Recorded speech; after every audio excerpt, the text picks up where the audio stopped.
Eduardo Pazuello, coronavirus Brasil. Ministro brasileño de Salud niega su renuncia en medio a presiones por cambio COVID-19, Mundo, El Comercio Perú.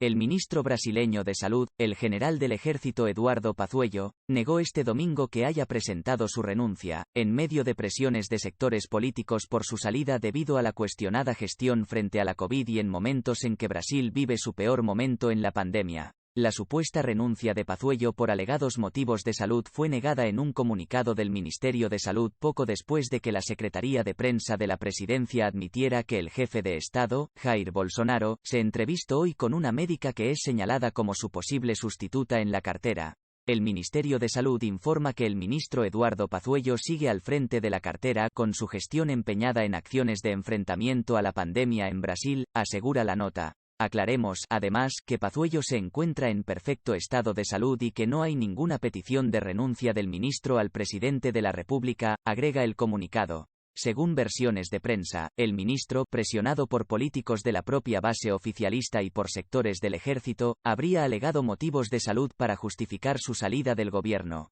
Los rumores sobre su renuncia se intensificaron este domingo luego de que Bolsonaro se reuniera con la médica cardióloga Ludmila Jayar, que dirigentes de algunos partidos oficialistas presentaron como posible candidata a ministra de Salud. Los partidos centristas que en los últimos meses se han unido al bloque oficialista presionan a Bolsonaro por cambios en el Ministerio de Salud para impedir que las fuertes críticas a la gestión del gobierno frente a la pandemia afecten directamente al jefe de Estado. Pazuello, un militar especialista en logística pero sin experiencia en el sector salud y que asumió como tercer ministro de Salud en el gobierno de Bolsonaro tras las salidas de los dos primeros por divergencias con el mandatario, es señalado por estos partidos como uno de los responsables por el agravamiento de la pandemia en Brasil. El nombramiento de Jayar como ministra fue públicamente defendido por el presidente de la Cámara de Diputados, Arthur Lira, un importante aliado de Bolsonaro. Lira, en sus redes sociales, afirmó que el combate a la pandemia exige competencia técnica y capacidad de diálogo político,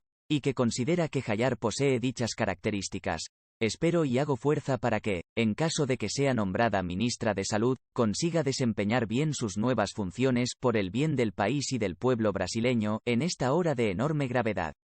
Como ministra, si se le confirma, estaré a su entera disposición, afirmó el legislador. Los partidos de centro que apoyan a Bolsonaro también presionan por el cambio de ministro para que Bolsonaro pueda desmarcarse de las duras críticas a la gestión frente a la COVID que le viene haciendo el expresidente Luiz Inácio Lula da Silva, principal líder de la oposición y que volvió al ruedo político esta semana luego de que la Corte Suprema anulara sus condenas por corrupción. Desde que la máxima corte le devolvió el derecho a disputar las elecciones presidenciales de 2022, en las que puede enfrentar a Bolsonaro, Lula viene atacando al líder ultraderechista, a quien calificó de ignorante, por sus posiciones negacionistas frente a la pandemia. Desde el comienzo de la pandemia, Bolsonaro la ha restado gravedad a la enfermedad, ha defendido el uso de medicinas contra la COVID sin comprobación médica, ha criticado las medidas de distanciamiento social y el uso de mascarillas y ha puesto en duda la eficacia y la seguridad de las vacunas. Brasil, actual epicentro global de la pandemia de la COVID, registró en las últimas 24 horas 1.127 nuevas muertes y 43.812 nuevos contagios de coronavirus, con lo que ahora supera las 278.000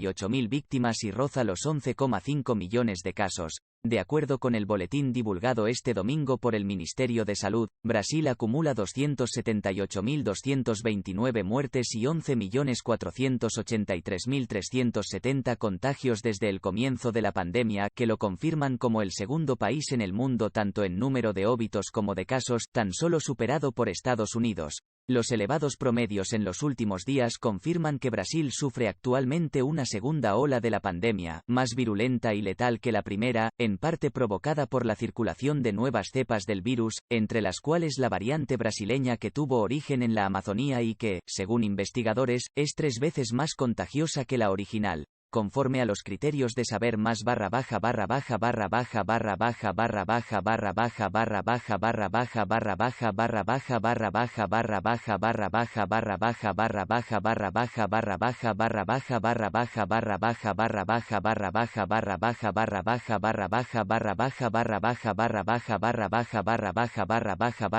vídeo recomendado qué es y cómo se transmite el coronavirus que surgió en China. Te puede interesar.